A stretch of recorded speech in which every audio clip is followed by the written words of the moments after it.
aman, tiada bahaya. Sandar, sandar, sandar, sandar pada lengan yang kekal. Sandar, sandar, sandar, selalu aman, tiada bahaya.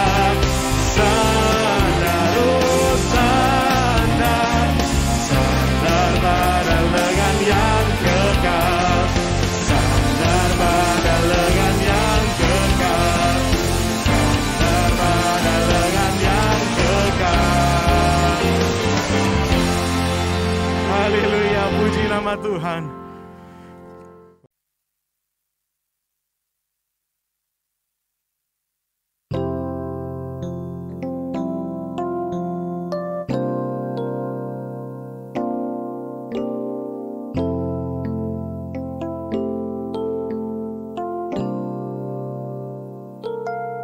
Tuhanku,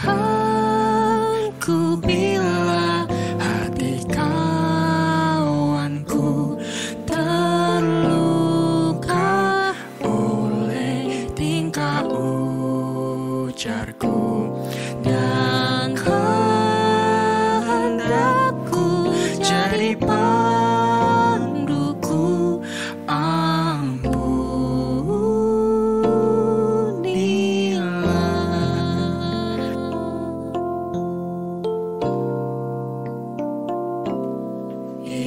if I have wounded any soul today, if I have caused one foot to go astray, if I have walked in my willful way, dear Lord, forgive. You are the Lord of love, mighty and merciful. Hear my prayer. Would you forgive me, Lord? You are the Lord of love, mighty and merciful. I confess to you, forgive me, Lord.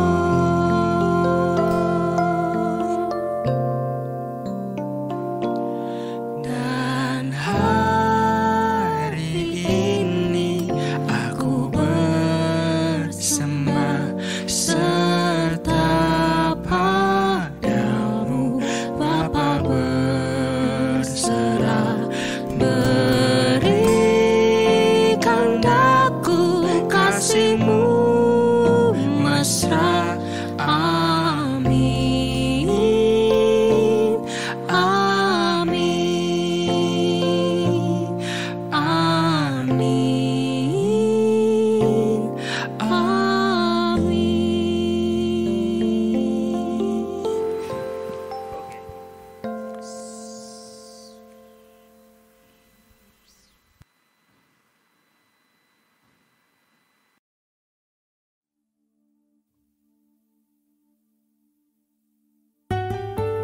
Tuhan, terima kasih karena anugerah-Mu yang begitu nyata buat kehidupan kami. Kiranya hanya Engkau Tuhan yang menyelidiki setiap hati kami. Terima kasih Yesus.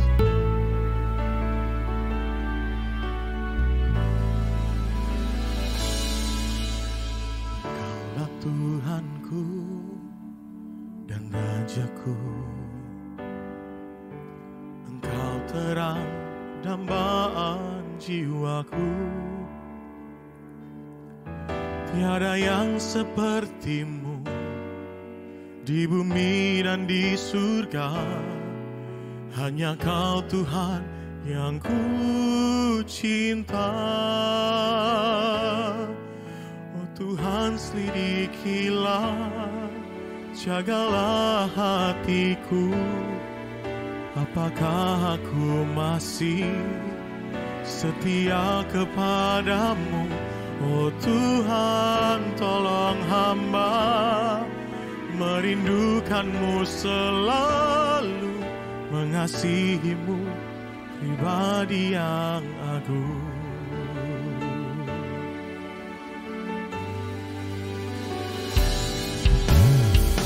Sahabatku dan kekasihku, tiada kata yang dapat ungkapkan selain ku sembah kau dan memberi hatiku sebagai persembahan yang hidup. Oh Tuhan, selidikilah, jagalah hatiku, apakah aku masih setia kepadamu? Oh Tuhan, tolong hamba merindukanmu selalu, mengasihimu pribadi yang agung.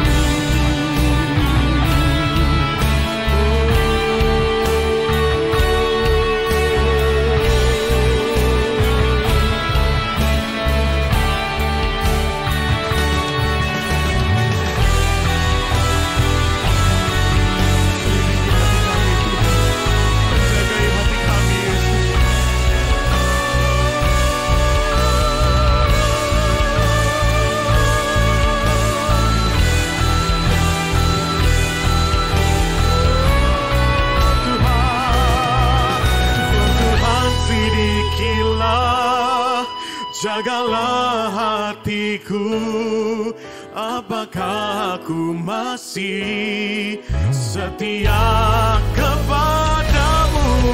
Oh Tuhan, tolong hamba merindukanmu selalu, mengasihimu pribadi yang agung, mengasihimu pribadi yang agung, pribadi yang agung.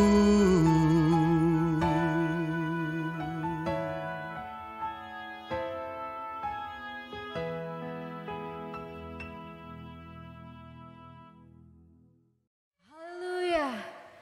Tuhan, sungguh kami percaya Tuhan bahwa hati kami tenang dekat dengan Engkau.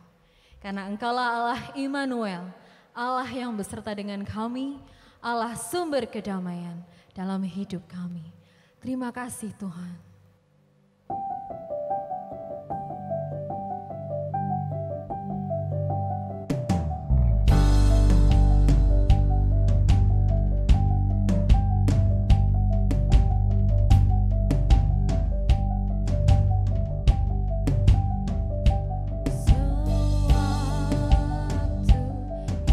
Hidupku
rasakan, Kau buktikan kesetiaan-Mu Tuhan. Engkau Allah Immanuel. Mari bersama serukan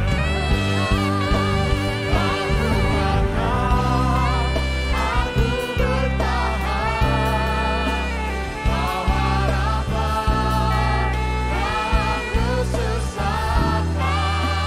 Kau buktikan kesetiaan-Mu Tuhan. Engkau Allah Immanuel.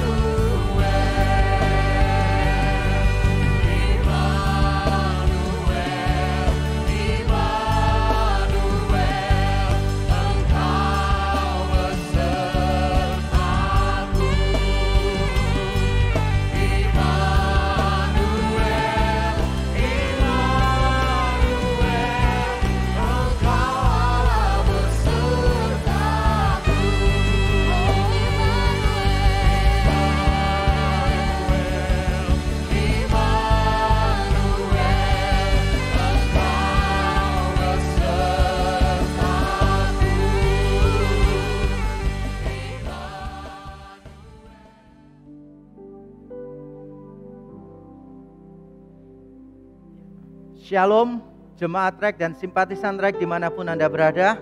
Kita patut bersyukur kepada Tuhan karena hari ini Tuhan masih berkenan mengundang kita untuk menikmati Dia di dalam ibadah umum ini.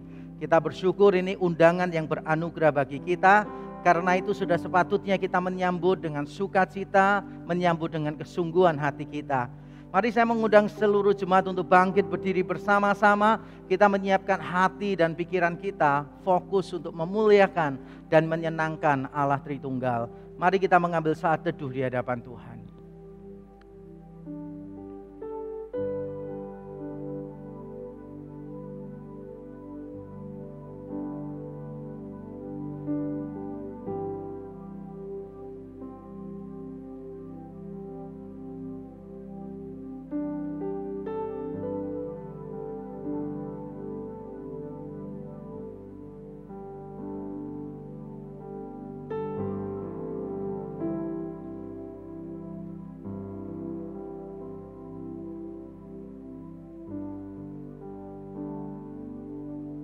Jemaat Tuhan, marilah kita menghampiri tahta kasih karunia Bapa dengan keyakinan bahwa satu-satunya jalan ke sana telah dibuka, yaitu melalui pengorbanan darah Yesus Kristus, anaknya yang tunggal bagi kita, yang sudah dicurahkan ke dalam hati kita melalui karya Roh Kudus-Nya.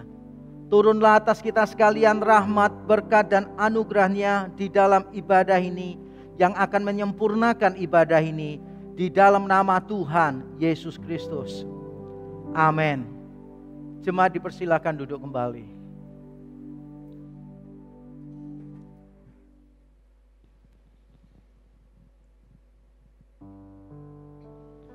Marilah kepadaku semua yang letih lesu dan berbeban berat, aku akan memberikan kelegaan kepadamu. Mari Bapak Ibu sekalian, kita menyiapkan hati untuk datang di hadapan Allah. Marilah engkau yang letih lesu dan berbeban berat, Ia akan memberikan kelegaan kepadamu.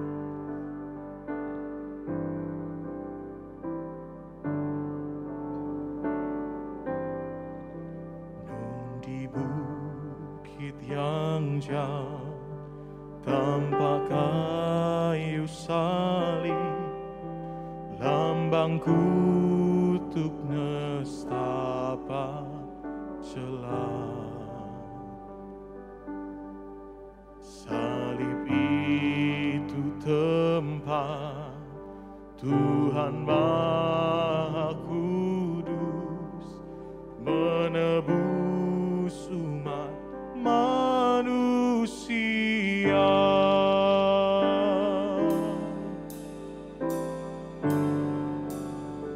Mari bersama-sama kita nyanyikan.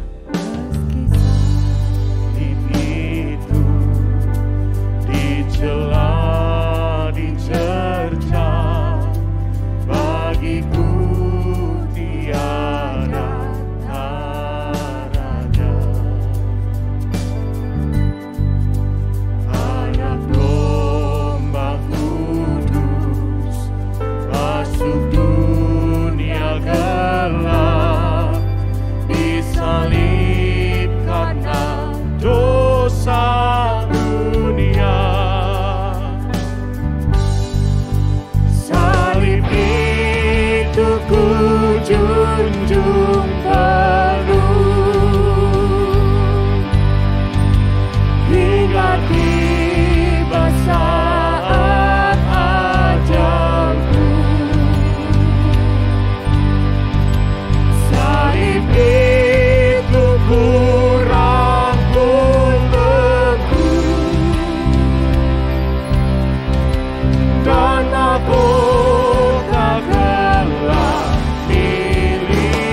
Tolonglah kami, ya Allah penyelamat kami.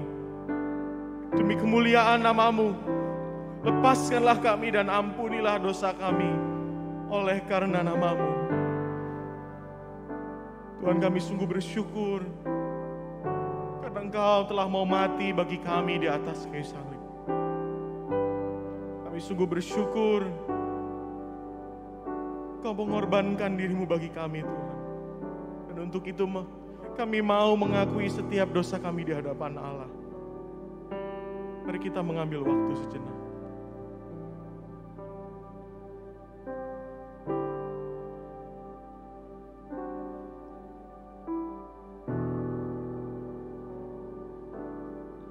Salib itu tempat Tuhan Maha Kudus menebus umat manusia. Ku mau junjung penuh salib itu. Salib itu ku junjung penuh. Hingga tiba saat ajalku. Salib itu ku rangkul teguh dan mahkota telah milikku. Aku dekat pada salib-Mu, Tuhan.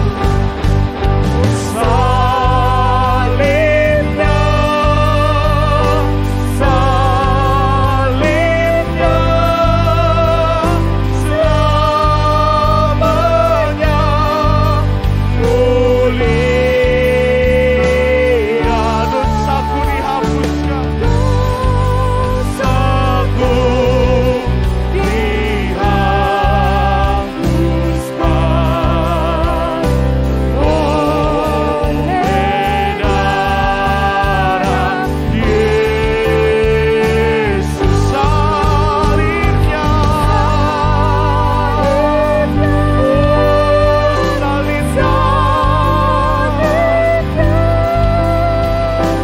selamanya mulia. Dosaku dihapuskan oleh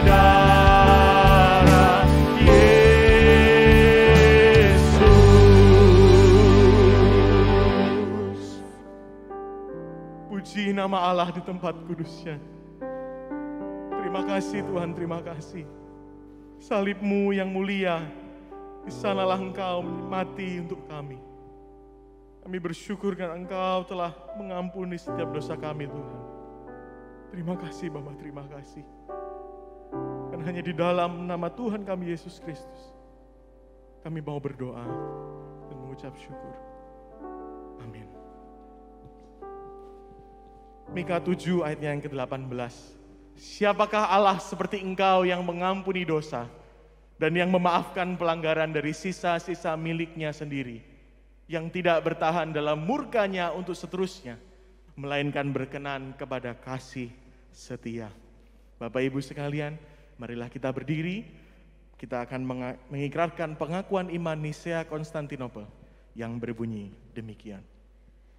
Aku percaya kepada satu Allah, Bapa yang Maha Kuasa, pencipta langit dan bumi, dan segala yang kelihatan dan yang tidak kelihatan, dan kepada satu Tuhan Yesus Kristus, satu-satunya anak Allah yang diperanakkan dari Bapa sebelum alam semesta, Allah dari Allah, terang dari terang, Allah yang sejati dari Allah yang sejati, diperanakkan bukan dicipta, sehakikat dengan Sang Bapa, oleh siapa segala sesuatu dicipta, yang untuk kita manusia dan untuk keselamatan kita telah turun dari sorga dan diinkarnasikan oleh Roh Kudus dari anak darah Maria dan dijadikan manusia.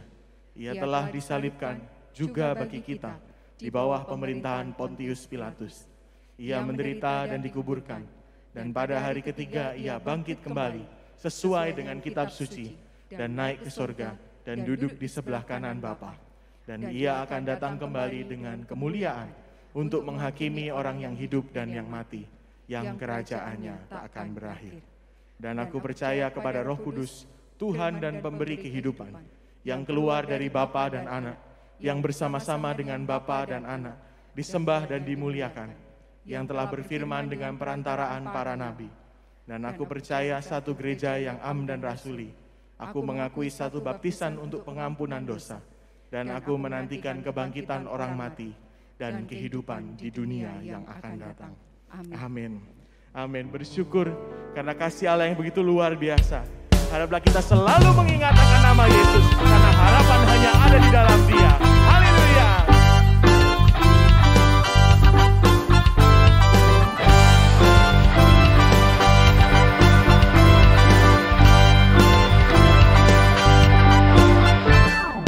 Ingat akan nama Yesus, kau yang susah dan sedih. Nama itu menghiburmu, mana saja kau pergi.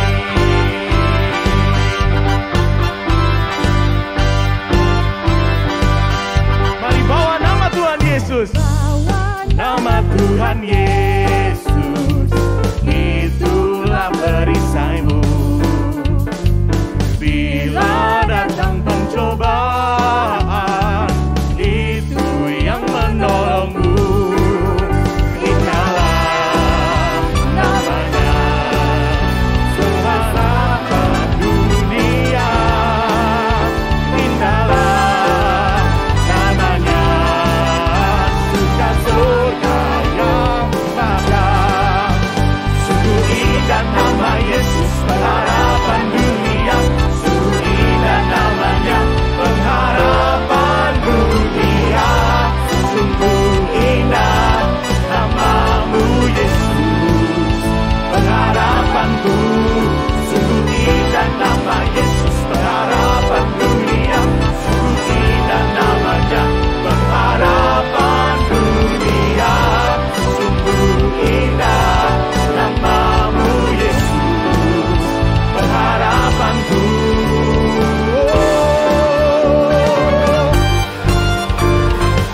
Mari kita bersukacita bersama karena Ialah pengharapan bagi kita. Haleluya.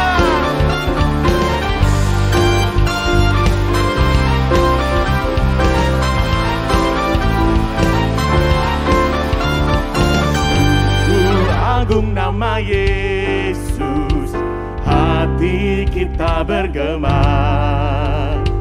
Bila kita dirangkulnya, sukacita pun besar. Indahlah namanya, namanya pengharapan dunia. Indahlah, oh namanya, suka surga yang bakal. Sekali lagi katakan indahlah, pengharapan dunia. Indahlah namanya, suka surga yang bakal.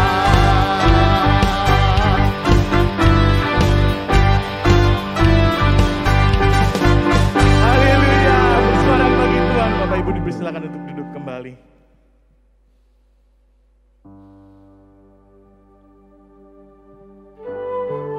Tuhan, kami bersyukur karena Engkaulah harapan kami, dan kami ingat akan itu Tuhan. Sebab karena itu kami mau berserah penuh kepada Tuhan, menyerahkan sepenuhnya kehidupan kami kepadamu. Ku berserah kepada Allahku, di darat pun, di laut menderu, tiap detik tak berhenti. Bapa Sorgawi terus menjagaku,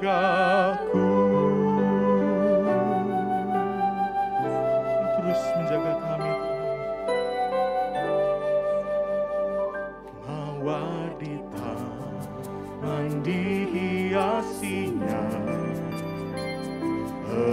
di langit pun dipimpinnya.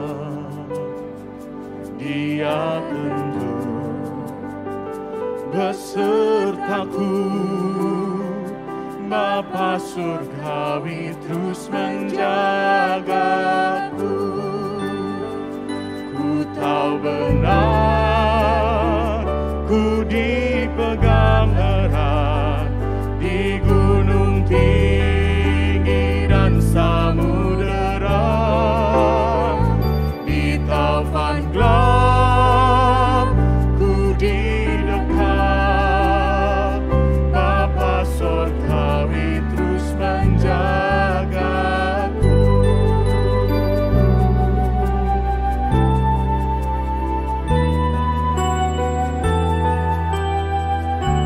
Hanya kepadamu Bapa kami berserah penuh, Tuhan. Kepada Tuhan aku berserah, di gua singa saat disesat, dalam perang atau senang, Bapa surgawi terus menjagaku. Meski berjalan di dalam lembah yang Gembala baik selalu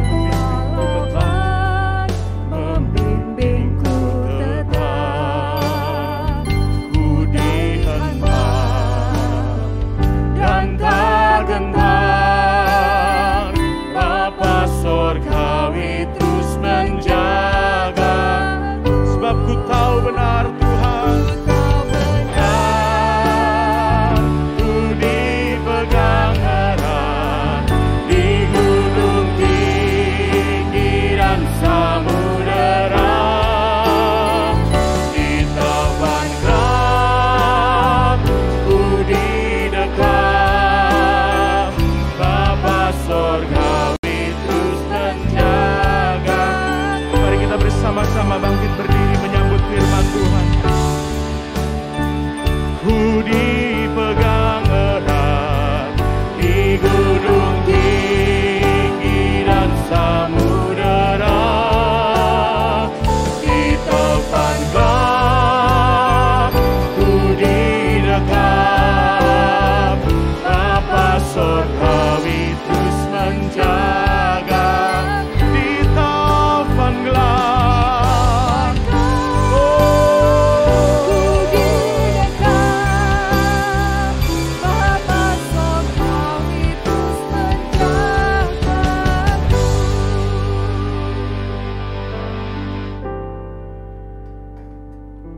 Lagu ini ya Tuhan menjadi pengakuan kami dan pengalaman kami bersama dengan Tuhan di tengah terpaan topan yang begitu keras menghantam.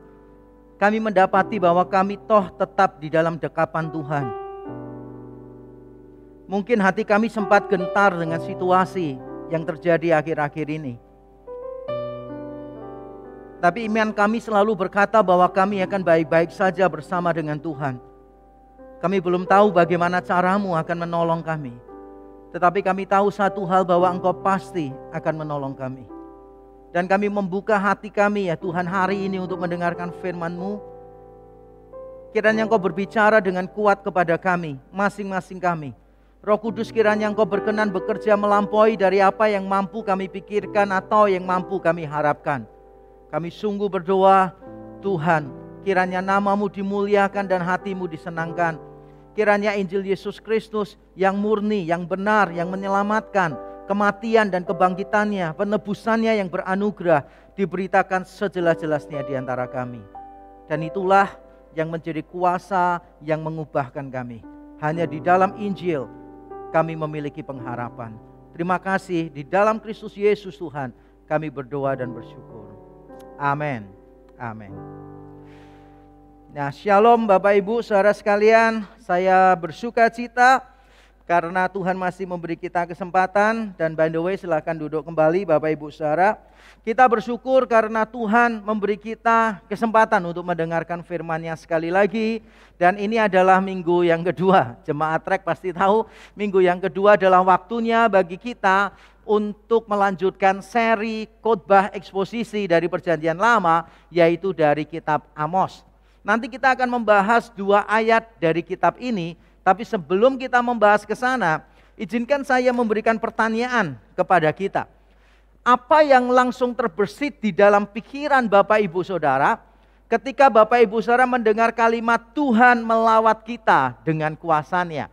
Jadi pada saat kita mendengar istilah atau ungkapan Tuhan melawat kita dengan kuasa-Nya, apa yang terbersit di dalam pikiran kita? Ada macam-macam yang terbersit, tapi saya ingin mempersingkat waktu Bapak Ibu Saudara untuk menjawab dengan memberikan petunjuk.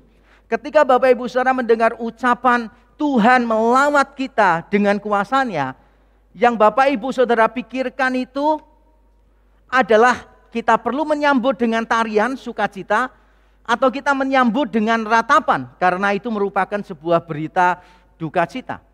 Tuhan datang melawat dengan kuasa-Nya.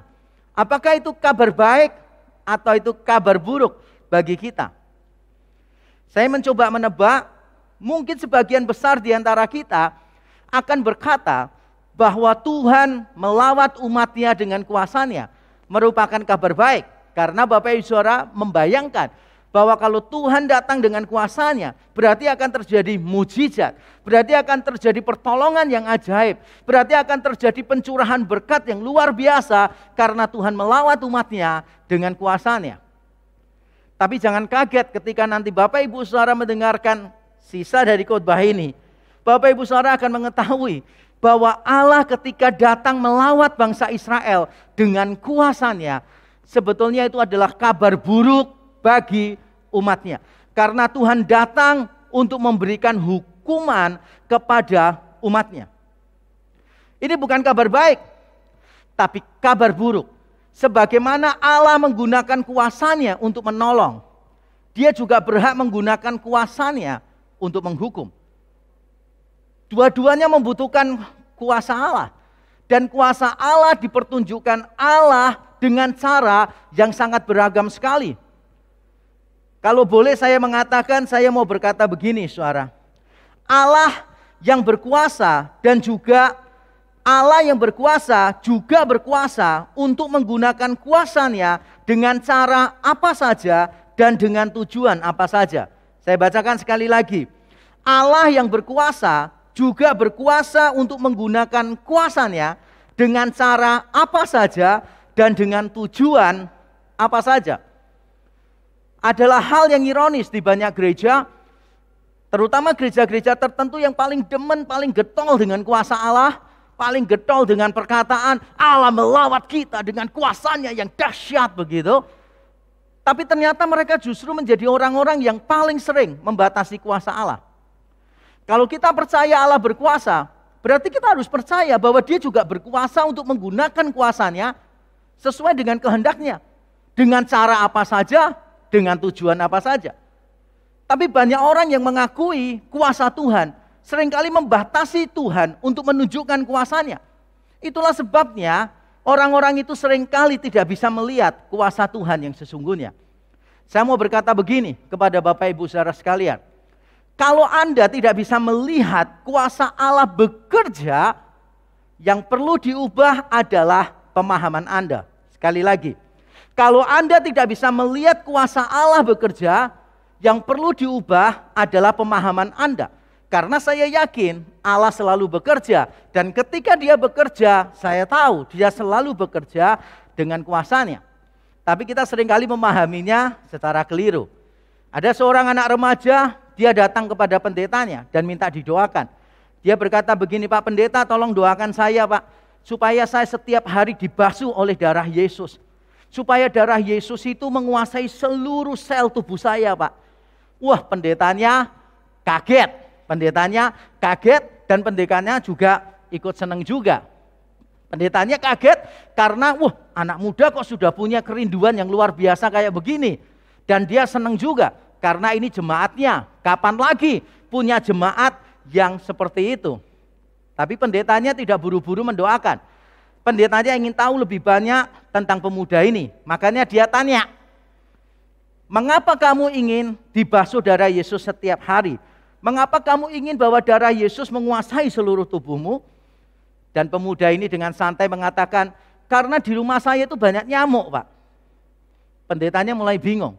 Apa kaitan keinginan tadi dengan situasinya? Di rumahnya banyak nyamuk. Pendetanya bertanya, apa hubungannya ya? Lalu dia menjelaskan, begini Pak, kalau saya dibasuh darah Yesus setiap hari, maka ketika nyamuk-nyamuk itu menggigit saya, mereka pasti langsung bertobat, dibasuh oleh darah Yesus, dan tidak akan menyakiti saya lagi. Dan mereka akan bertobat, berlari, berterbangan ke sana kemari, ke rumah tetangga, sambil menyanyikan lagu, ada kuasa di dalam darahnya. Kalau keinginan kita seperti itu, tidak heran kita tidak bisa melihat kuasa Allah bekerja di dalam kita. Karena Allah yang berkuasa, sekali lagi, dia juga berkuasa untuk menggunakan kuasanya dengan cara apa saja dan dengan tujuan apa saja. Amos pasal 5 ayat 16 dan 17 yang akan kita bahas hari ini akan mengajarkan bahwa Allah menggunakan kuasanya bukan hanya untuk menolong, tetapi juga untuk menghukum. Mari kita membaca Amos pasal 5 ayat 16 dan 17. Saya akan membacakan untuk kita semua. Mari kita membaca bersama-sama juga dimanapun Anda berada. Silakan membaca dengan keras. Semakin banyak dosa kita, semakin keras volume kita membaca. Paling tidak para suami, bacalah yang keras supaya istri di samping bersuka cita. Karena ada pertobatan, padahal khotbah belum disampaikan. Mari kita membaca Amos 5 ayat 16 dan 17. Sesungguhnya beginilah firman Tuhan, Allah semesta alam, Tuhanku. Di segala tanah lapang akan ada ratapan, dan di segala lorong-lorong akan berkata, wahai, wahai. Petani dipanggil untuk berkabung, dan orang-orang yang pandai meratap untuk mengadakan ratapan.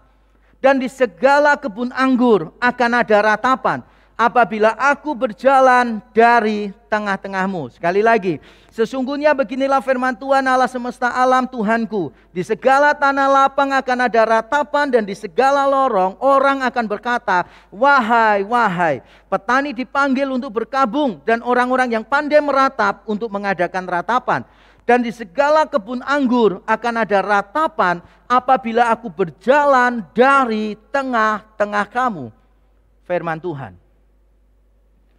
Bapak Ibu Saudara sekalian, bagian yang kita baca merupakan bagian penutup dari sebuah kesatuan tekstual dari ayat 1 sampai 17.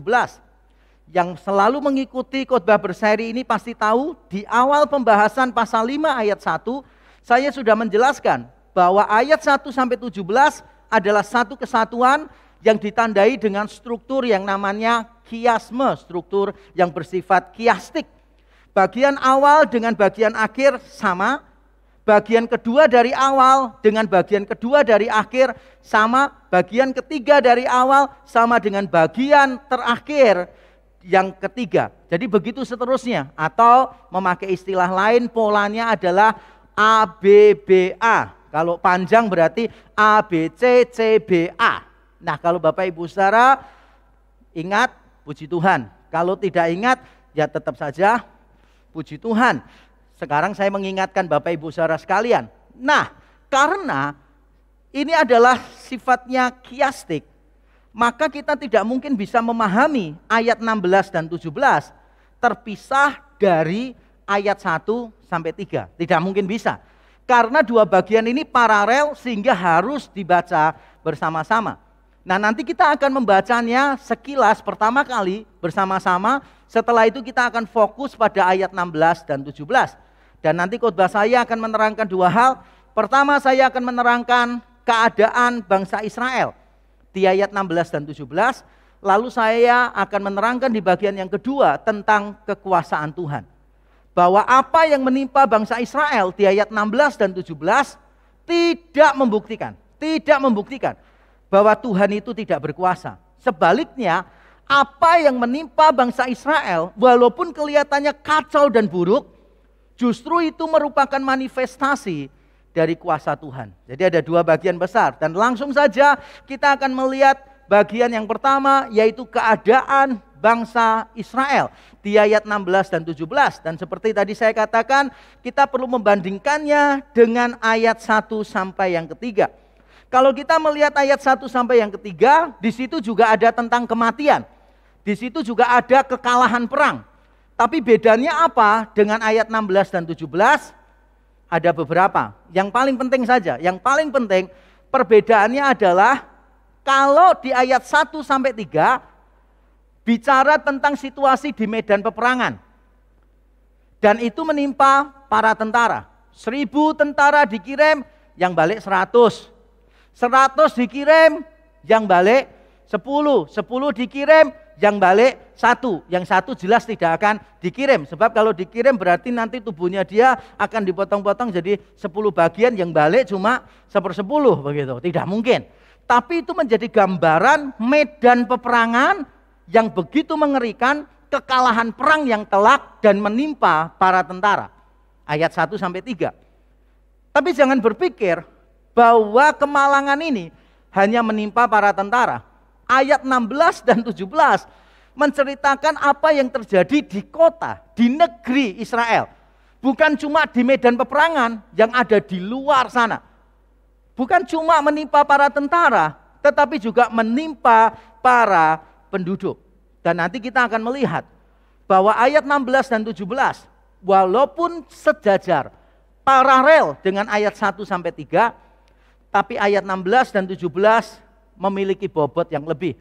Karena bagian ini bukan cuma penutup, tetapi klimaks. Kita tahu ayat 16-17 merupakan klimaks, bukan cuma dari posisinya di akhir, tapi juga dari kata ratapan, ide tentang perkabungan yang muncul berkali-kali hanya di dalam 2 ayat saja. Di dalam 2 ayat yang pendek ini ternyata ide tentang meratap, penderitaan, perkabungan muncul berkali-kali. Coba kita lihat bersama-sama. Perhatikan kata-kata yang saya beri warna berbeda. Saya bacakan.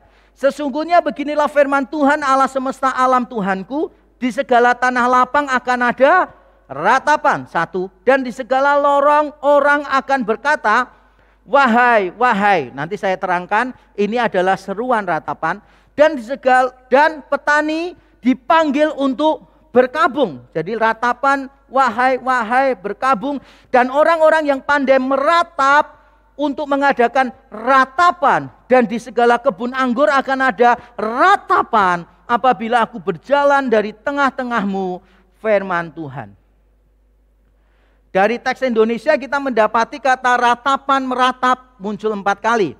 Kalau dalam bahasa Ibrani munculnya 3 kali. Tapi itu sama saja, berarti cukup banyak. Ada kata berkabung juga muncul di situ. Dan jangan lupa ada kata wahai, wahai. Gitu. Mungkin kita bingung ya, wahai, wahai itu apa ya? Kalau saya tidak menerangkan, kita mungkin bisa menafsirkannya secara liar. Gitu. Mungkin beberapa orang akan menafsirkan, wah, kok orangnya teriaknya wahai, wahai. Berarti yang mati ini orang Tionghoa namanya wahai.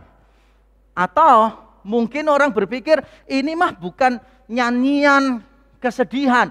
Ini adalah sebuah puisi. Karena biasanya kalau puisi dimulai dengan kata wahai engkau kekasihku. Wahai engkau bidadari tanpa sayap dan seterusnya. Tapi ternyata bukan. Wahai di sini terjemahannya apa ya? Kalau dibilang tidak tepat, ya sebetulnya kita susah menemukan terjemahan yang lebih baik dari ini. Kalau dalam bahasa Ibrani bunyinya itu ho. Ho, ho. Tapi enggak usah pakai ekspresi ho, ho, ho, ho, ho. Itu lain lagi, kalau itu bukan ratapan.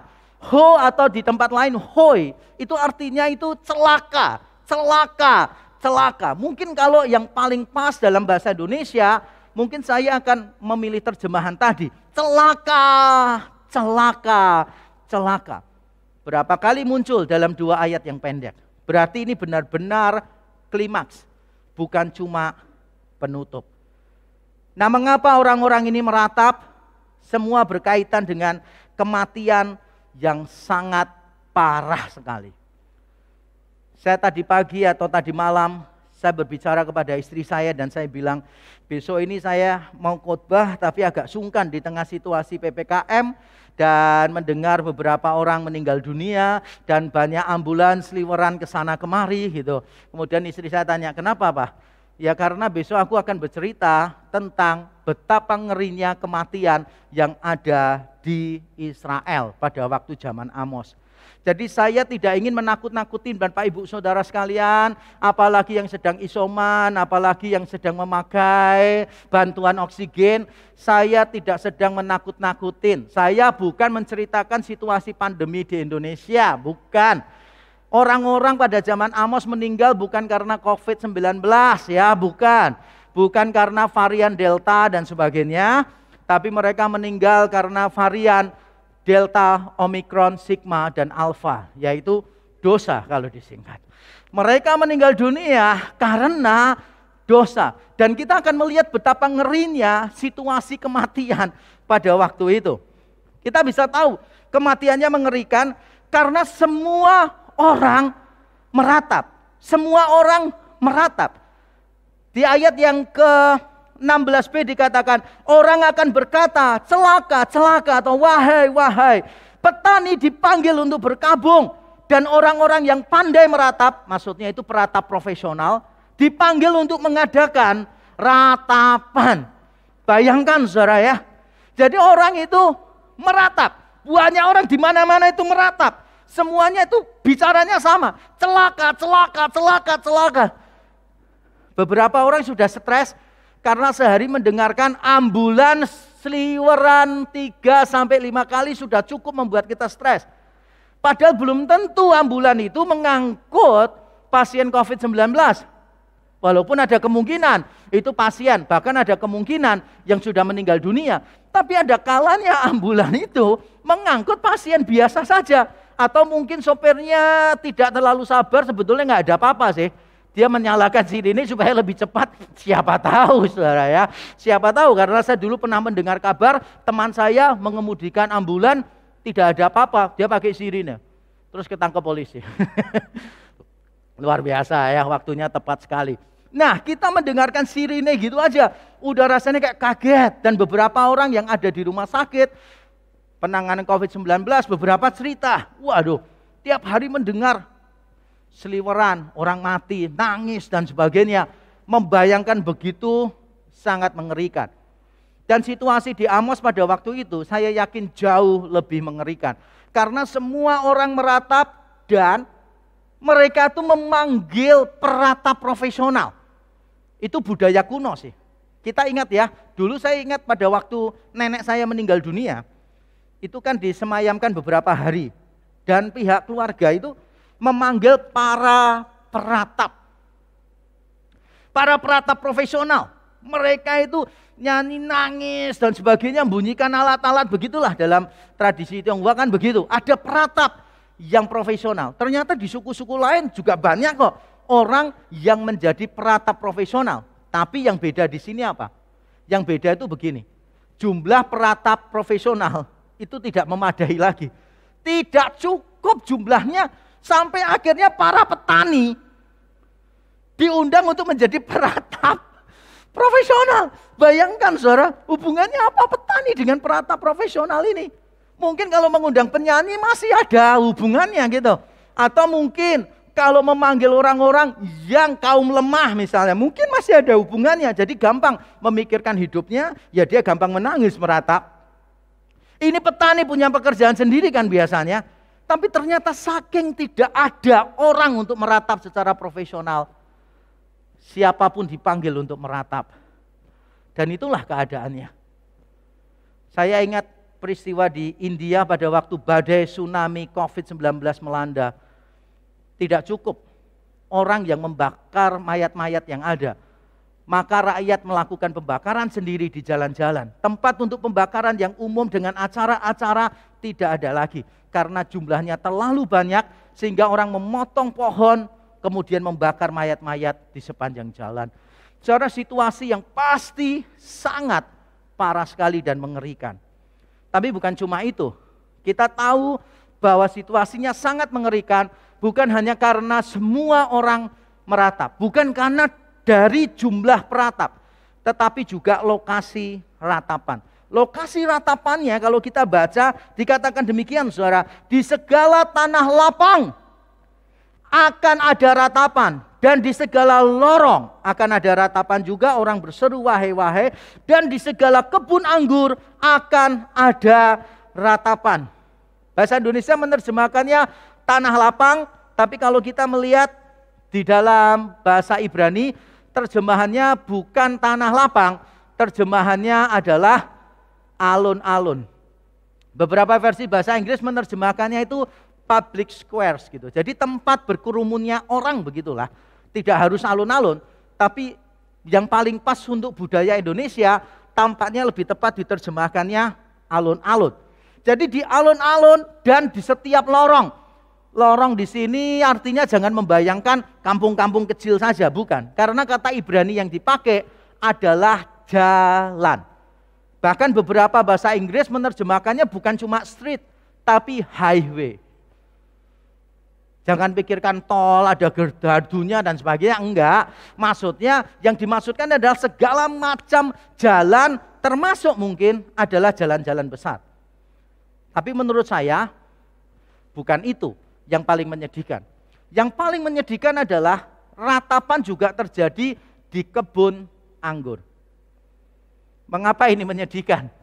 Sebab kalau kita bertanya pada orang-orang Israel pada waktu itu, orang-orang Yahudi, kita tanya, kalau kamu bisa menggambarkan dengan sebuah benda, sukacita itu apa sih digambarkan dengan sebuah benda?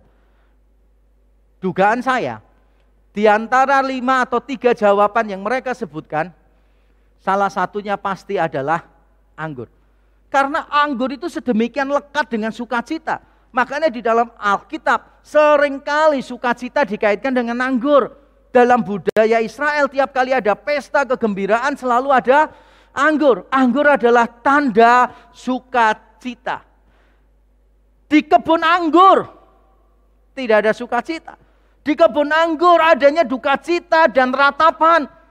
Di tempat yang seharusnya orang bersukacita, di situ orang meratap. Mungkin bagi orang Surabaya, kalau kita diundang makan, ya di jasa, bukan diundang makan ya, diundang untuk memberikan simpati. Tapi bagi beberapa orang itu sama dengan diundang makan sebetulnya. Anggaplah saudara diundang ke rumah persemayaman di jasa misalnya, dan saudara sedang makan di sana. Maka mungkin saudara akan merasa ya sewajarnya lah, memang tempat ini tempat persemayaman dan biasanya diberi makan, wajar. Tapi bagaimana saudara seandainya tempat persemayaman itu penuh, lalu orang-orang melakukan persemayaman jenazah di tempat-tempat pesta. Di restoran-restoran yang biasanya disewa untuk wedding party, di situ diadakan upacara beberapa hari persemayaman. Bagaimana perasaan saudara di situ? Apalagi kalau saudara sedang menghadiri persemayaman itu, dan saudara ingat dulu saudara menikah juga di tempat itu, dengan semua kegembiraannya. Teman-teman saudara juga ingat menghadiri tempat itu, menghadiri pernikahan saudara dan bersukacita di tempat itu. Tapi sekarang semua ada di tempat yang sama. Bukan untuk bergembira, tapi untuk meratap.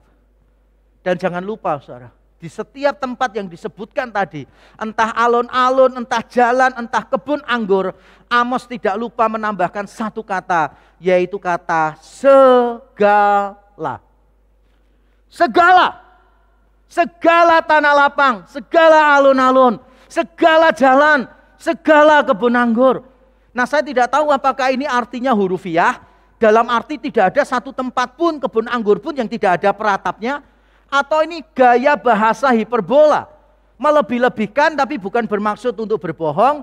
Ini merupakan gaya bahasa yang umum pada waktu melaporkan kisah peperangan. Memang sangat umum sekali, kadangkala hiperbola digunakan. Nah, terlepas dari ini hurufiah atau hiperbola, tetap kita bisa menangkap betapa ngerinya keadaan bangsa Israel pada waktu itu. Dan ketika umat Tuhan ada dalam posisi semacam itu, pasti mereka punya pertanyaan tentang kekuasaan Tuhan. Ketika saudara berada di dalam penderitaan, wajar kalau saudara mempertanyakan kuasa Tuhan. Wajar belum tentu benar, tapi saya bisa paham. Kalau saya berada dalam penderitaan yang begitu rupa, juga mungkin saya akan bertanya-tanya. Dan bagi bangsa Israel, walaupun mereka tahu penyebab kemalangan mereka, yaitu dosa-dosa mereka, tapi bukan berarti mereka tidak punya pertanyaan loh. Ingat gak sih, ketika kita berbuat dosa, lalu Tuhan hukum kita, disiplin lebih tepatnya, lalu kita setelah didisiplin merasakan semua kesusahan itu, kita juga tetap punya pertanyaan kepada Tuhan. Ada beberapa orang yang mungkin bertanya, Tuhan, kalau menghukum kok parah banget sih gitu loh.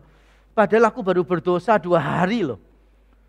Ada beberapa orang Kristen kan ngeluh, tanya ke saya gini, Pak, saya setelah jadi Kristen kok susah terus ya Pak ya? Maksudnya apa jadi Kristen susah? Gini loh Pak, setelah saya jadi Kristen Pak, salah sedikit ditegur Tuhan, salah dikit lagi didisiplin sama Tuhan. Jadi kamu mau dibiarkan sama Tuhan? Lah kalau kamu mau dibiarkan sama Tuhan, ya ngomong sama Tuhan. Ya kalau kamu anaknya pasti ditegur, pasti didisiplin lah. Jangan mengeluh. Masa setelah jadi orang Kristen ngeluh? Saya ini setelah jadi orang Kristen sering dicobai sama iblis, Pak. Terus dicobai iblis. Lah kamu keberatan dicobai iblis? Iya. Ya jadi anaknya dia supaya kamu diajak main, bukan dicobai. Ya sudah wajar lah kalau saudara itu anak Tuhan, ya saudara dicobai iblis, bukan diajak main sama iblis. Nah saudara juga akan didisiplin oleh Tuhan. Tapi ketika kita didisiplin kadangkala kita itu bertanya kepada Tuhan. Mengapa ini terjadi? Mengapa begitu parah dan seterusnya? Dan saya percaya bangsa Israel walaupun tahu mereka itu dihukum oleh Tuhan, mereka tetap punya pertanyaan. Mungkin kita dan mereka punya pertanyaan yang sama. Di mana Allah ketika pandemi ini terjadi? Mengapa dia diam saja? Mengapa dia tidak menyembuhkan anggota keluarga kita? Atau mungkin saudara seperti orang Israel bertanya, mengapa Tuhan kalah dengan dewa-dewa yang disembah oleh bangsa Asyur? Bukankah kalau sampai Israel dikalahkan oleh Asyur, orang akan berkata, YHWH itu cupu. YHWH itu gak ada apa-apanya, kalah dengan dewa-dewa Asyur. Mengapa Tuhan diam saja tidak menunjukkan kuasanya? Mengapa Tuhan tidak melawat dengan kuasanya? Kita bertanya-tanya, apakah dia benar-benar berkuasa dan berdaulat? Saya yakin pertanyaan ini 1, 2 atau mungkin semuanya pernah terbersit dalam pikiran saya dan saudara pada waktu saudara menderita. Benar ya? Kita bertanya di mana Tuhan? Kita bertanya kenapa kuasa Tuhan tidak dinyatakan di tengah situasi yang mengenaskan. Jadi kita punya kecenderungan ketika kita berada di dalam situasi yang penuh dengan penderitaan, kita berada di dalam kekacauan, maka kita seringkali menarik kesimpulan terburu-buru bahwa Tuhan tidak mengontrol, bahwa Tuhan tidak peduli, bahwa Tuhan sama sekali tidak berkuasa untuk campur tangan. Tapi mari kita melihat bahwa pikiran-pikiran semacam itu adalah pikiran-pikiran yang keliru. Kita akan melihat 2 alasan berdasarkan teks kita hari ini. Yang pertama, saudara perlu tahu bahwa Tuhan sedang menggenapi perkataannya. Ayat ke-16a dimulai dengan kalimat ini. Sesungguhnya, bahasa Indonesia memakai kata itu, sesungguhnya demikianlah firman Tuhan. Hampir semua versi lain menerjemahkannya, karena itu demikianlah firman Tuhan.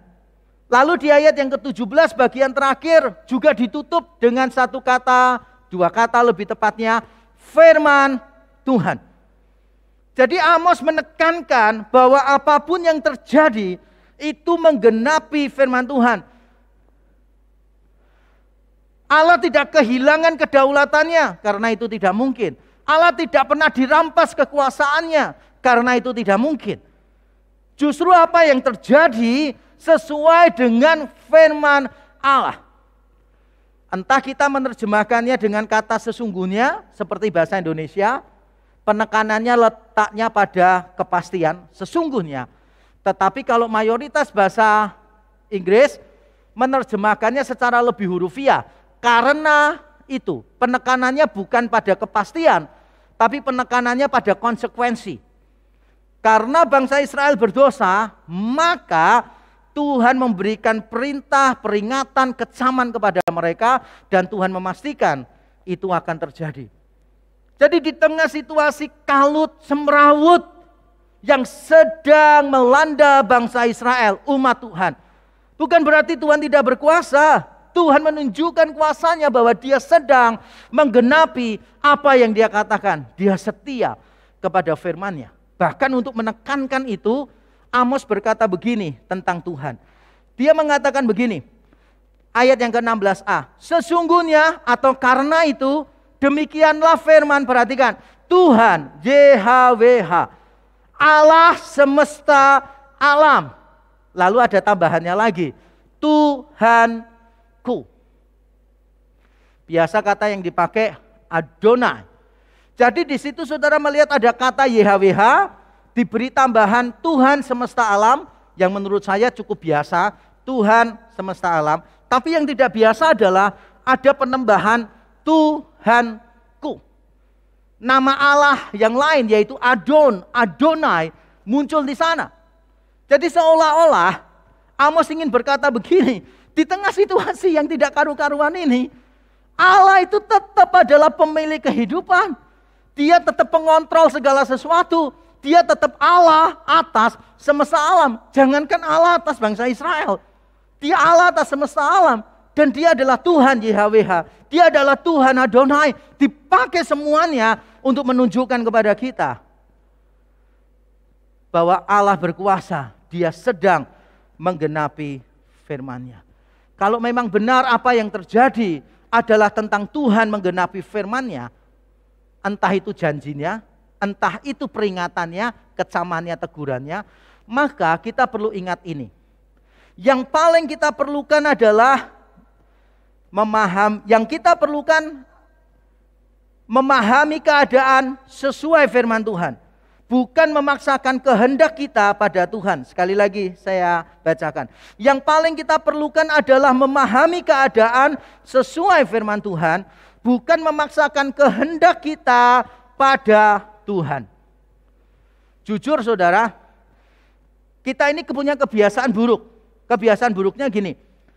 Kita melihat keadaan kita, terus kita ingin apa? Kita ingin sesuatu.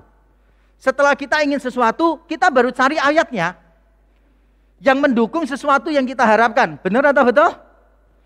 Ketika saudara sakit, saudara ingin apa? Tergantung tanyanya, tanggal muda atau tanggal tua. Tergantung tanyanya, cicilan di bank masih banyak atau tinggal sedikit kan begitu.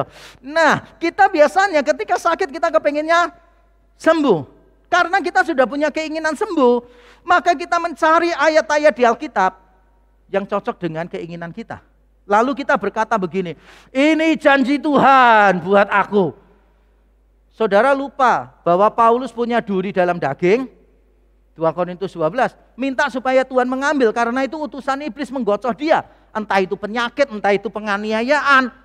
Paulus minta dan tidak diberi loh oleh Tuhan. Duri dalam dagingnya tidak diambil. Kalau dalam ungkapan saya, jangankan diambil, dijadikan presto aja enggak kok. Tapi karena kita sudah melihat keadaan kita, disesuaikan dengan harapan kita, lalu kita mengutip ayat sembarangan untuk mendukung harapan kita, lalu kita berkata, ini janji-janji Tuhan. Pada waktu hal itu tidak terjadi, kita berkata, Tuhan tidak menepati janjinya. Bayangkan kalau Tuhan ketemu dengan saudara saat ini dan menjelaskan, Tuhan pasti akan berkata, kamu jangan asal kutip.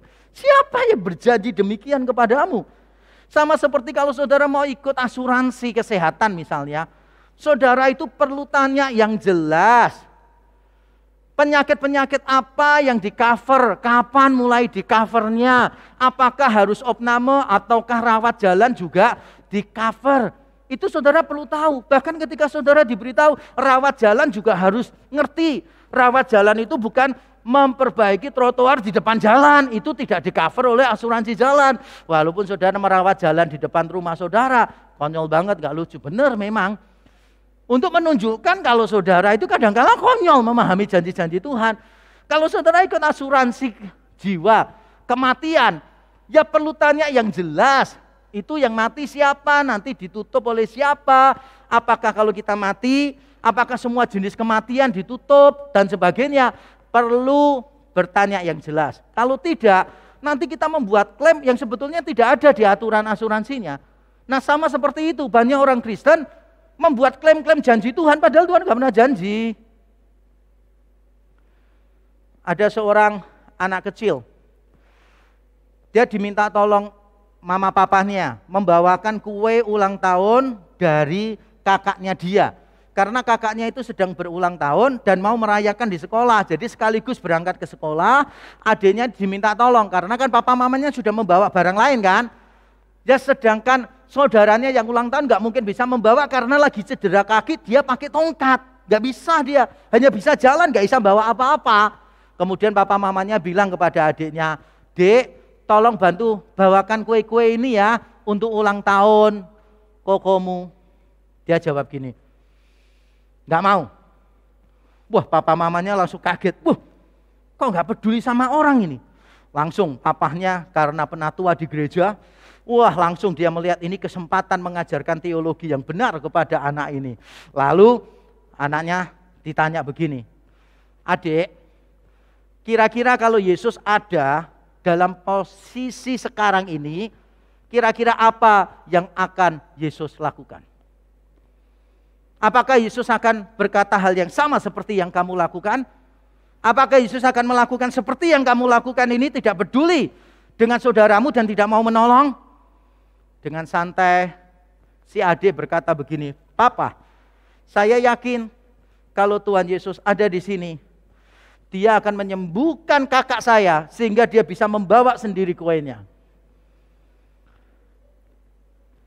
Ini gambaran kita memang. Kita kadang kala ketika terlibat dalam sebuah situasi, kita tuh mintanya kayak, "Tuhan ubah keadaan sehingga kita tidak perlu berada di dalam penderitaan." Itu konsep yang salah. Jangankan anak kecil tadi, saudara, pendeta aja kadang kala juga kepengennya semua itu serba instan, serba gampang. Itu ada pendeta ditawari kuda, saudara. Mau beli kuda enggak? Katanya ini kuda bekas pendeta lain juga yang sudah meninggal. Jadi kudanya ini kuda Kristen. Mandi pun bersama dengan pendetanya yang lama. Sudah pasti dibaptis berkali-kali kan oleh pendetanya kan. Gitu. Ini sudah pasti kuda pintar. Nah, kemudian pendetanya diajarin. Begini Pak caranya. Kalau Bapak bilang praise the Lord, kuda ini jalan. Bapak bilang amin, kuda ini berhenti. Lalu pendetanya mau beli dan dia coba tuh di tanah lapang, di tepi, wah tebing yang bagus sekali dengan pemandangan laut. Dia coba, dia naik dan dia berkata, "Praise the Lord." Kudanya jalan. Wah dia senang. Kemudian bilang, "Amin." Kudanya berhenti. Wah dia senang. Dia bilang, praise the Lord, beri kuda ini enak." Wah karena dia ngomong praise the Lord-nya 2 kali, kudanya jalannya kenceng sekarang, lari dia. Wah dia senang juga, ternyata bagus. Kuda ini lari terus konsisten gitu kan. Wah saking sukanya dia, saking senangnya pikirannya kemana-mana, dia lupa. Kudanya tuh lari terus menuju ke tepi tebing, ke tepi jurang itu saudara. Mau masuk ke laut. Wah dia kaget, begitu kurang 1 meter. Dia langsung berkata, "Amin." Kudanya tiba-tiba ngangkat kakinya yang depan, berhenti gitu. Tepat di tepi jurang. Pendetanya langsung mengelus dada. Waduh itu nyaris banget. Puji Tuhan, puji Tuhan. Praise the Lord. Langsung kudanya jalan lagi. Mati dia. Kita kadang-kala kepengen mantra-mantra gitu ya. Supaya hidup kita lancar. Bener gak sih? Harus baca firman Tuhan yang benar. Ini dia kalimat dari saya. Firman Tuhan pasti berkuasa. Benar. Kalau Tuhan memang berjanji, dia pasti menepati. Tapi apakah kita sudah menafsirkan dengan semestinya? Jangan-jangan itu bukan janji, tapi kita anggap janji. Jangan-jangan itu janjinya untuk Mesias.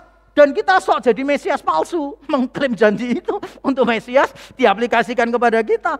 Makanya saudara perlu membaca Alkitab dengan baik. Penting bagi kita bertumbuh di tengah gereja yang menggali Alkitab dengan mendalam.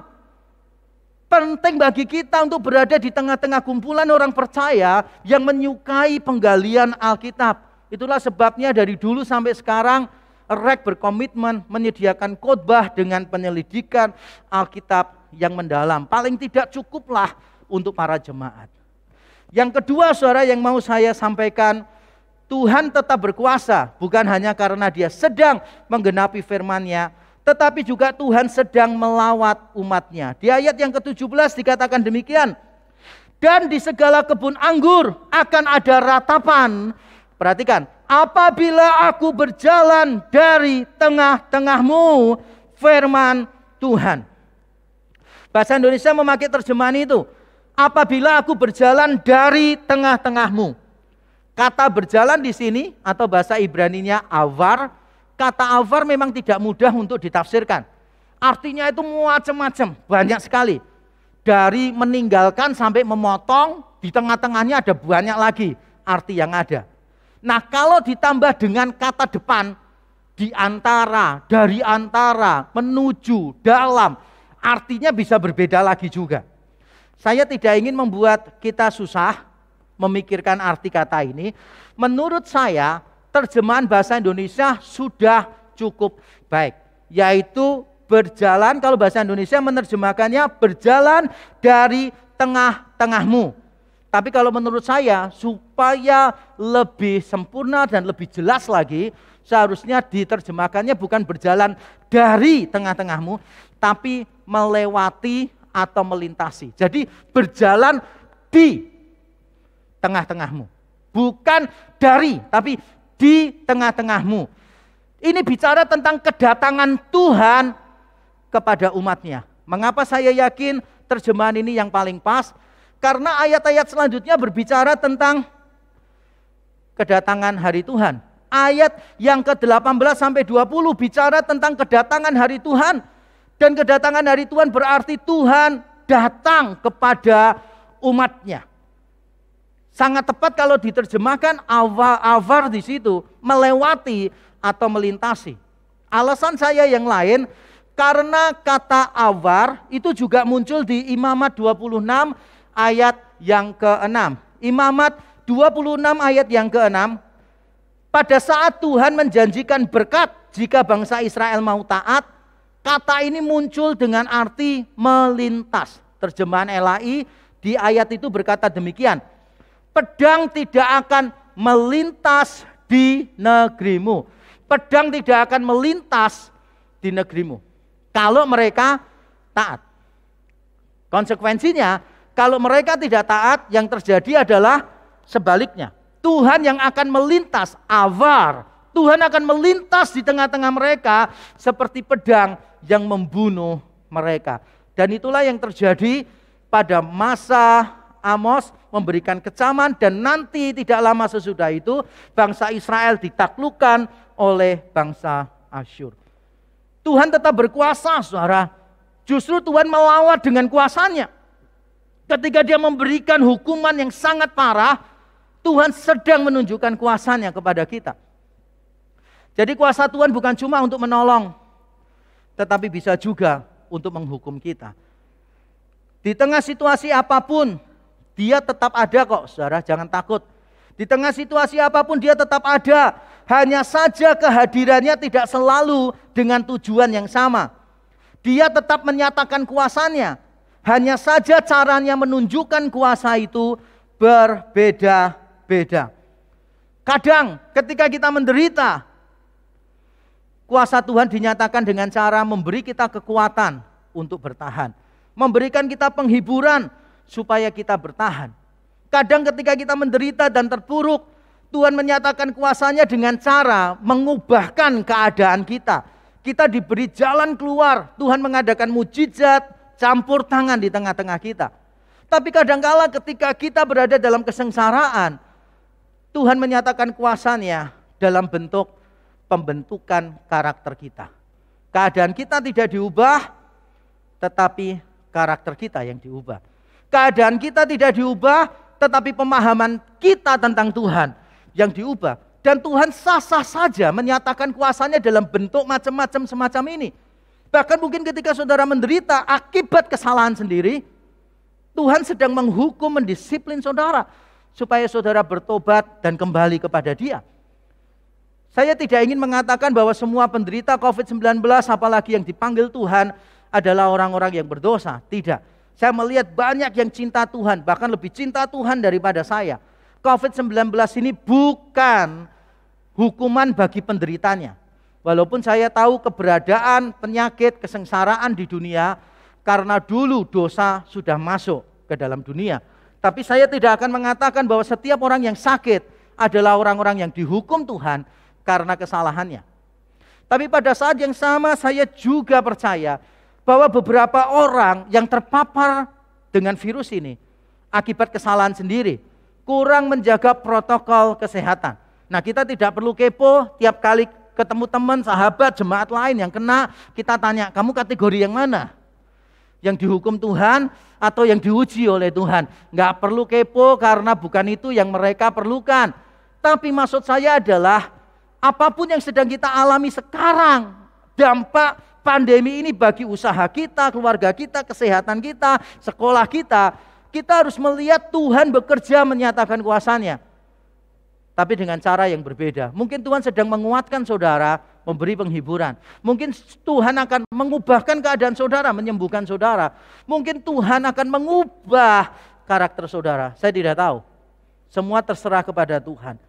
Nah saudara, dari firman Tuhan hari ini, saya ingin mengingatkan kita, memberi kita dua nasihat sebagai penutup khotbah saya.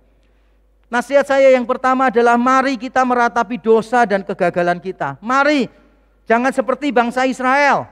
Perlu diundang untuk meratapi dosa mereka, meratapi hukumannya. Mari kita meratapi dosa dan kegagalan kita.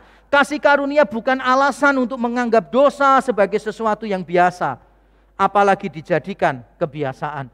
Jangan sampai kita berpikir semua anugerah, kita akhirnya memikirkan anugerah yang murahan. Gak apa-apa berbuat dosa, toh nanti Tuhan juga selesaikan.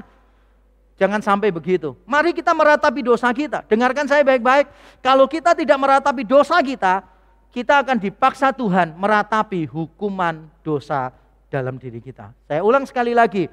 Kalau kita tidak mau meratapi dosa kita sekarang, Tuhan akan memaksa kita meratapi hukuman dosa itu di dalam hidup kita.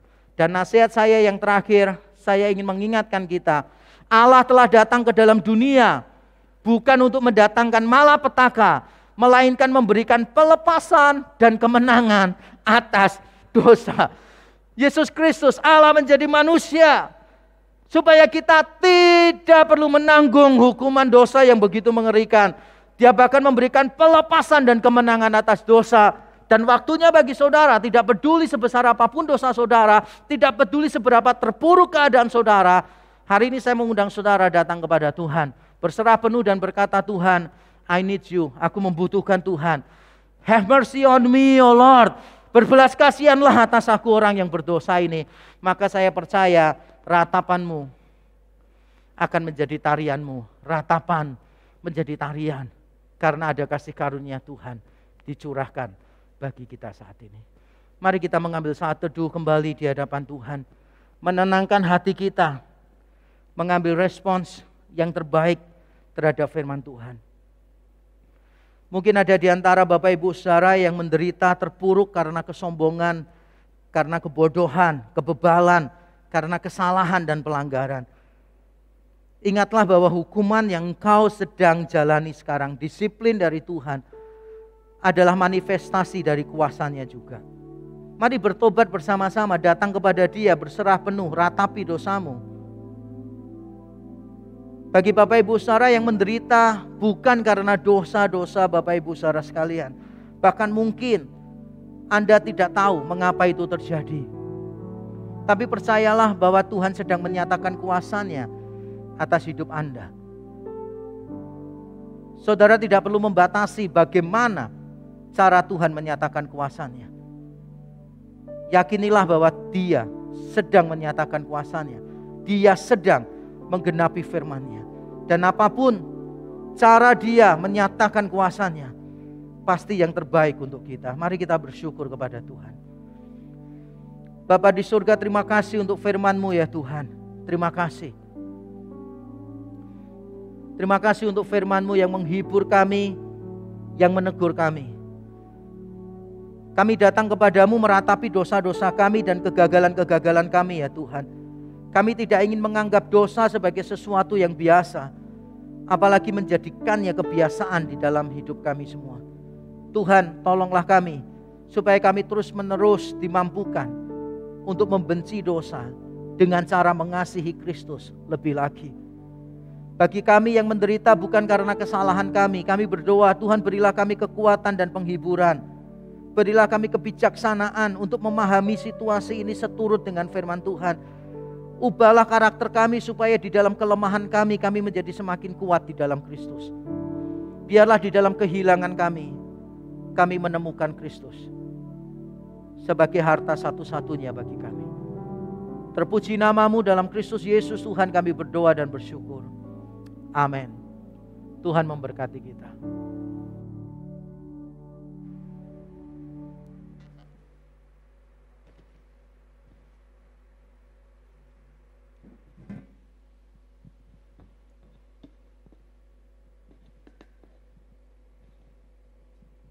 Tiba saatnya untuk kita memberikan persembahan. Bapak Ibu dapat memberikan persembahan melalui rekening yang sudah ada di layar dan juga melalui QR Code yang sudah tertera di layar Bapak Ibu sekalian. Mazmur 54 ayat yang ke-8. Dengan rela hati aku akan mempersembahkan korban kepadamu. Bersyukur sebab nama-Mu baik, ya Tuhan.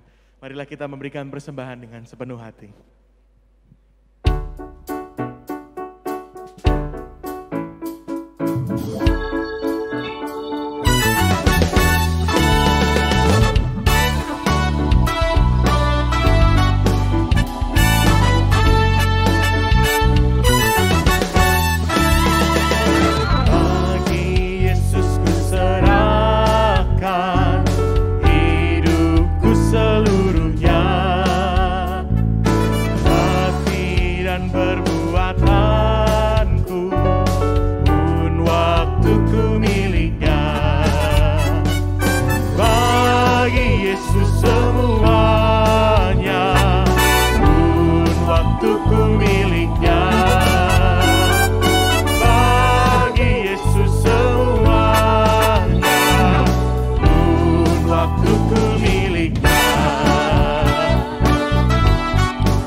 Bagi Yesus semuanya, bagi Yesus semuanya, Dia juru selamatku. Bagi Yesus semuanya, Dia juru selamatku. Oh, bagi Yesus semuanya, Dia juru selamatku. Yesus semuanya, Dia juru selamatku.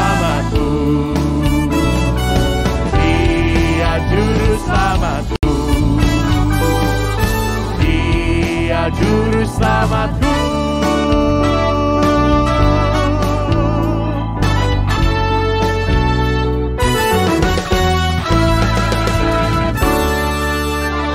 Bapak Ibu, marilah kita berdiri, kita akan berdoa untuk doa syafaat. Tuhan, kami sungguh bersyukur buat kasih setia Tuhan buat setiap kami. Kami bersyukur buat persembahan yang dapat kami berikan. Tuhan, kami mau berdoa kiranya persembahan yang kami berikan dapat dikelola dengan baik untuk kemuliaan nama Tuhan dan untuk pekerjaan tangan Tuhan. Tuhan, dalam kondisi pandemi yang tidak semakin baik, kami mau berdoa kepada Tuhan. Kami mau berdoa untuk vaksin, untuk setiap vaksin yang didistribusikan kepada masyarakat.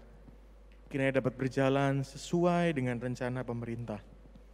Tuhan jugalah yang menjagai proses pembuatan dan proses pendistribusian kepada masyarakat, sehingga dijauhkan dari pihak-pihak yang berniat jahat, Tuhan, untuk memalsukan atau mengambil keuntungan dari setiap pembuatan dan pendistribusian vaksin. Tuhan, kami mau berdoa untuk masyarakat yang terpapar COVID-19. Kami memohon belas kasihan Tuhan di tengah sulitnya kondisi untuk mendapatkan obat dan juga rumah sakit yang sedang penuh. Kami berdoa untuk setiap pasien-pasien yang sedang isolasi mandiri di rumah. Kami berdoa untuk keluarga mereka yang sedang merawat. Kiranya setiap keluarga dapat merawat mereka dengan baik, dengan tetap menjaga protokol kesehatan, sehingga dapat memutus mata rantai persebaran. Untuk keluarga besar REK kami juga berdoa, kiranya setiap keluarga besar REK mempunyai hati untuk mau mengambil bagian dalam mengatasi pandemi ini. Baik dalam menjaga protokol kesehatan, sehingga mendukung putusnya mata rantai persebaran COVID, dan juga dalam menggalang bantuan untuk membantu jemaat ataupun masyarakat yang sedang terpapar. Kami serahkan seluruh doa kami ini Bapa, hanya di dalam nama-Mu. Di dalam nama Tuhan kami Yesus Kristus, kami berdoa dan mengucap syukur. Amin. Bapak Ibu dipersilakan duduk kembali, kita akan melihat pengumuman. Shalom, welcome to Reform Exodus Community. This is our church, this is our home. Selamat datang bagi Anda yang baru hadir pertama kali di tempat ini. REK adalah gereja yang tepat bagi Anda yang peduli dengan care, teaching, and mission. Jika Anda ingin mengetahui informasi lebih lanjut tentang komunitas yang ada di REK atau butuh untuk didoakan, jangan ragu untuk menghubungi kontak berikut ini. Kami mengucapkan selamat bagi Anda yang berulang tahun di minggu ini. Kiranya kasih, iman, dan pengharapan Anda semakin bertumbuh di dalam Kristus melalui topangan Roh Kudus.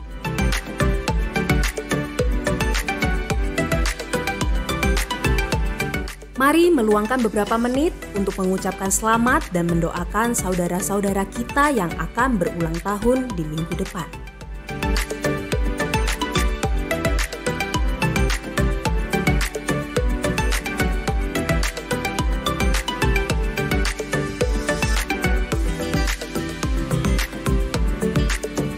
Bergabunglah bersama discipleship groups di setiap gereja lokal. Mari kita bersama-sama bersekutu dan bertumbuh dengan sesama. Teman-teman muda, yuk bergabung di dalam persekutuan online remaja dan pemuda. Untuk info link Zoom, langsung hubungi kontak berikut ini ya. Puji Tuhan, kita bersyukur karena oleh kemurahan Allah Tritunggal dan melalui dukungan doa dan dana dari Anda, proyek renovasi gedung gereja REK Nginden terus menunjukkan perkembangan. Mari kita tuntaskan apa yang sudah kita kerjakan. Silahkan transfer dukungan Anda ke rekening berikut ini. Jangan lupa untuk menambahkan angka 9 pada digit terakhir. Terus dukung proyek misi pembangunan kelas SD Exodus Sorong, Papua di dalam doa dan dana.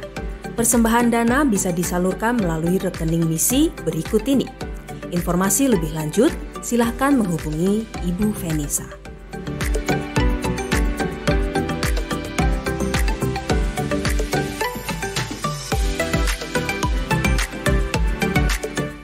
Shalom jemaat dan simpatisan REK dimanapun Anda berada.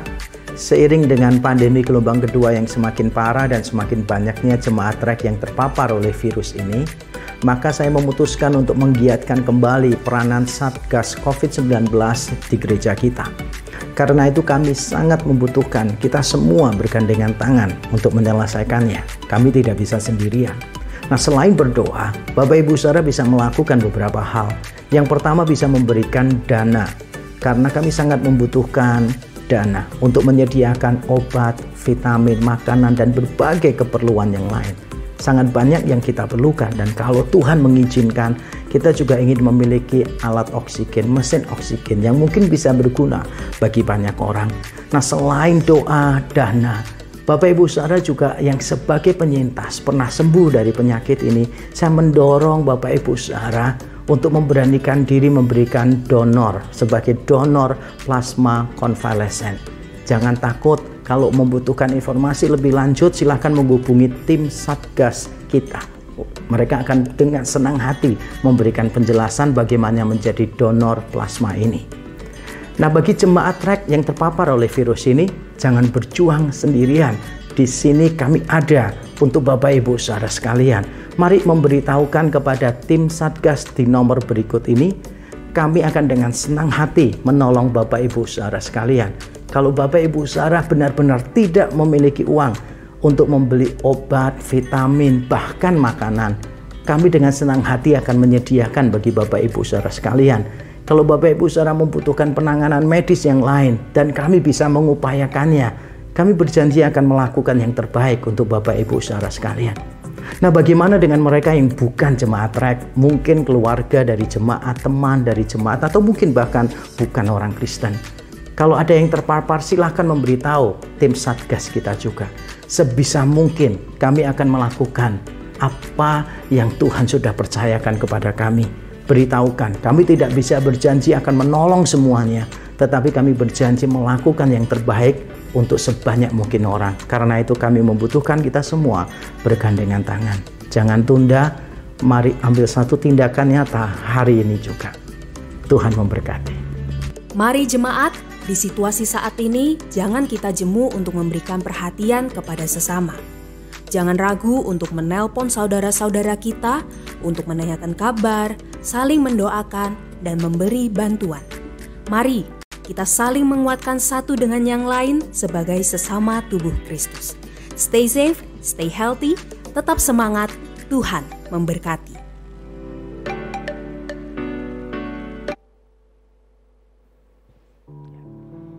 Bapak Ibu Saudara sekalian, di dalam ibadah ini Tuhan sudah menyegarkan kita, melengkapi kita dengan semua yang kita perlukan.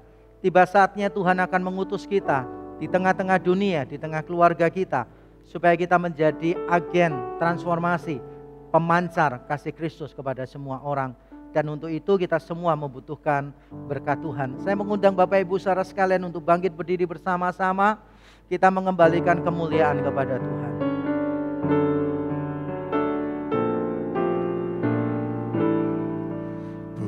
Puji Allah, Bapa Putra, puji Allah Roh Kudus, ketiganya yang esa, pohon selamat, sumber berkat.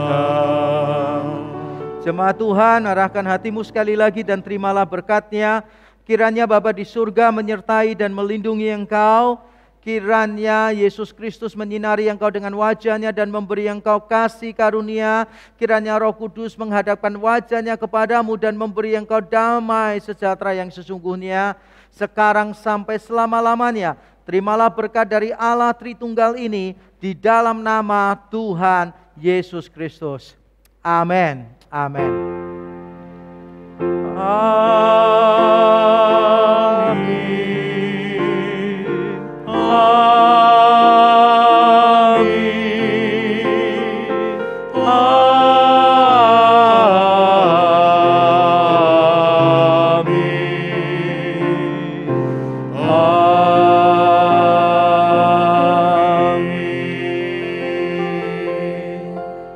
Jemaat dipersilakan duduk kembali, mengambil saat teduh, kebaktian selesai, Tuhan memberkati kita.